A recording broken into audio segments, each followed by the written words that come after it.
Perkenalkan, nama aku Fania Sinka Putri dari Fakultas Matematika dan Ilmu Pengetahuan Alam dari Program Studi Biologi. Di sini aku akan membagikan resume PKKMB dari hari Senin sampai hari Jumat kemarin. Oh iya, aku dapat PKKMB hari Senin dan Selasa online loh.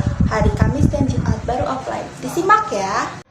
Untuk materi PKKMB hari pertama ada 3. Di sini kita akan membahas dari materi pertama, yaitu peran Kepolisian Republik Indonesia dalam mengatasi kejahatan digital.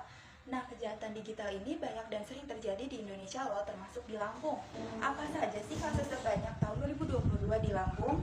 Nih, yang pertama ada kasus kesusilaan, yang kedua ada perjudian online, yang ketiga ada pencemaran nama baik, yang keempat ada pengancaman, yang kelima ada penipuan atau berita hoax, yang keenam adalah pencurian dokumen. Bagaimana sih trik singkat agar kita terhindar dari jeratan hukum UU ITE? Yang pertama itu penggunaan internet harus menyaring konten sebelum di-sharing. Yang kedua, lakukan pengecekan sebelum melakukan transaksi melalui media sosial. Yang ketiga, tulisan yang dibuat di internet harus didukung dengan fakta dan data. Yang keempat, dalam menulis jangan sekedar mengkritisi, tetapi juga berikan solusi. Yang kelima, jangan laku minta maaf kalau kita menyebarkan berita hoax. Yang keenam, langsung laporkan ke pihak berwajib jika pernah menjadi korban kejahatan di dunia maya. Itu tadi adalah materi pertama yang kita dapatkan. Nah, sekarang kita beralih ke materi yang kedua, yaitu penguatan karakter mahasiswa sebagai intelektual dan anti kekerasan. Kekerasan ini sendiri biasa disebut sebagai bullying. Apa sih bullying itu? Bullying adalah suatu kekerasan secara fisik maupun non-fisik. Di sini kita akan mendapatkan tanggung jawab sebagai generasi muda. Yang pertama adalah mempertahankan dan menjaga kesatuan bangsa. Yang kedua, mengembangkan kepribadian yang sehat dan tangguh. Yang ketiga, meningkatkan partisipasi dalam pembangunan politik, sosial, dan ekonomi. Yang keempat, memelihara dan mengembangkan demokrasi Pancasila serta menjunjung tinggi hak dan kewajiban warga negara. Yang kelima adalah pengembangan budaya. Itu tadi adalah materi kedua yang langsung disampaikan oleh Ibu Herawati. Sekarang kita akan beralih ke materi ketiga, yaitu penguatan karakter mahasiswa dalam perspektif agama.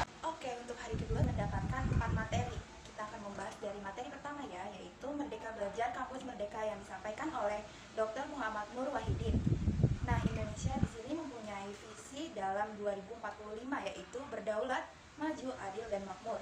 Pilar visi 2045 yaitu pembangunan manusia serta penguasaan ilmu pengetahuan dan teknologi, pembangunan ekonomi berkelanjutan, pemerataan pembangunan, memanfaatkan ketahanan nasional dan tata kelola pemerintahan. Bapak Dr. Muhammad Nur Wahidin menyampaikan indikator profil belajar Pancasila, yaitu yang pertama bernalar krisis, yang kedua kemandirian, yang ketiga kreatif, yang keempat gotong royong, yang kelima kebinekaan global, yang keenam berakhlak mulia. Tujuannya sendiri yaitu yang pertama mendorong proses pembelajaran di perguruan tinggi yang semakin otonom dan fleksibel, kedua menciptakan kultur belajar inovatif, tidak mengekang dan sesuai dengan kebutuhan mahasiswa.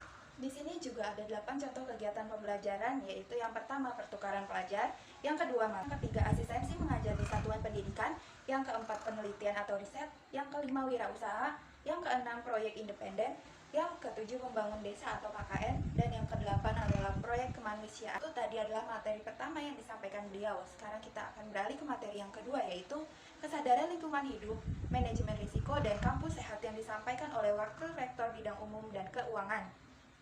Lingkungan hidup ini sendiri adalah jadi sumber pemenuhan kebutuhan hidup manusia, yaitu penyedia air, udara, makanan, obat-obatan, estetika, dan lainnya.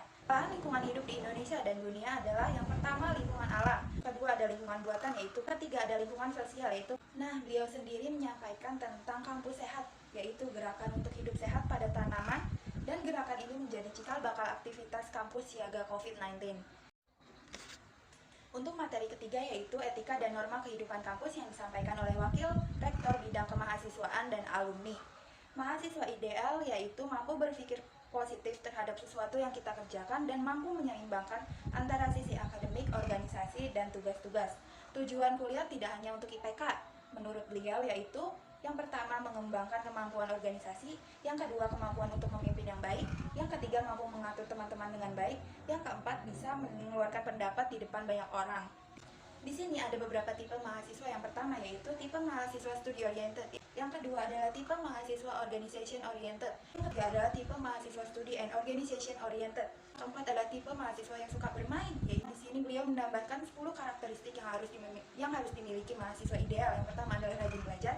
Yang kedua memiliki orientasi yang jelas. Yang ketiga bermanfaat bagi orang lain. Yang keempat bisa menyesuaikan diri. Yang kelima peduli terhadap lingkungan, kreatif, inovatif, disiplin, memiliki cita-cita yang tinggi, dan yang ke-10 adalah rendah hati.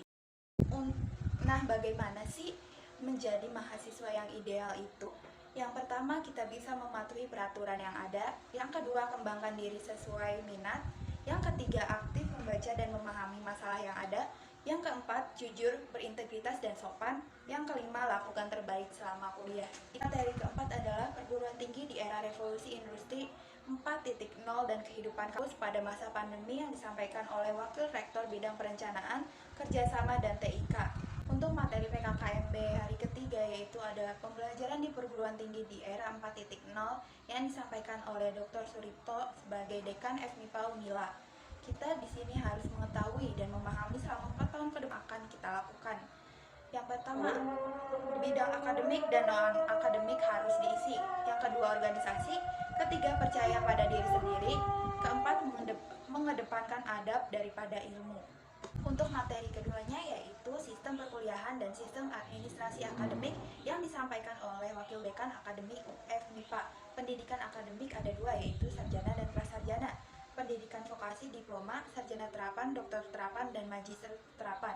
Di sini juga ada tahun akademik yaitu ada semester ganjil, semester genap, semester pendek. Biasanya semester pendek ini adalah untuk mahasiswa yang mengulangi mata kuliah yang bisa diikuti dalam waktu 2 bulan. Untuk materi ketiga ada fasilitas di FMIPA Unila dan sistem administrasi keuangan mahasiswa yang disampaikan oleh Wakil Dekan 2 Bidang Umum dan Keuangan.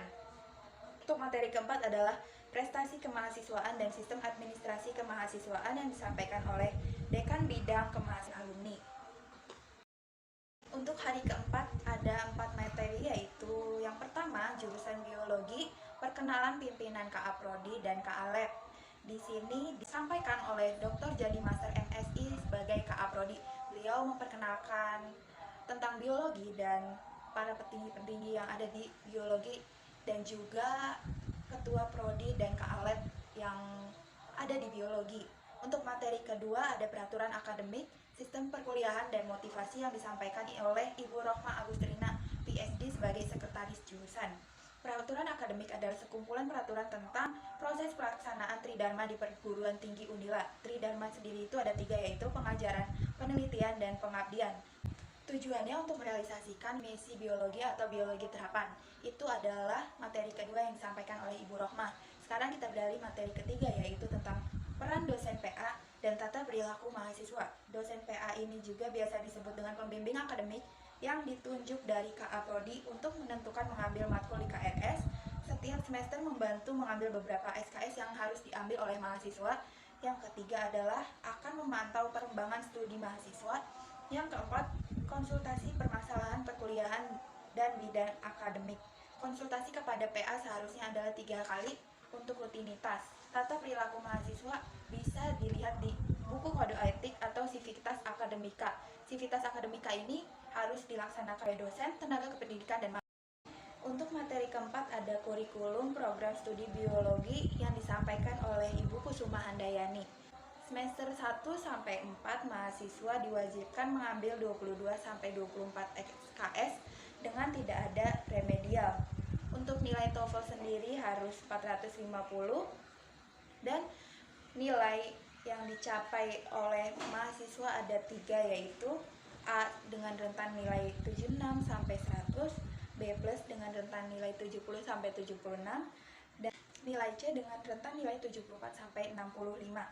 Di sini Ibu Kusuma menyampaikan magang belajar kampus merdeka, yaitu kita bisa belajar sambil magang dengan minimal 20 SKS yang harus ada kaitannya tentang biologi, dan 20 SKS itu dikonversi sebagai mata kuliah. Untuk magang sendiri bisa dilakukan di semester 5, dan MBKM juga membuka program lain yaitu magang, penelitian, dan pertukaran mahasiswa. Sekian video evaluasi PKKMB Unila 2022 dari saya. Kurang lebihnya mohon maaf. Terima kasih.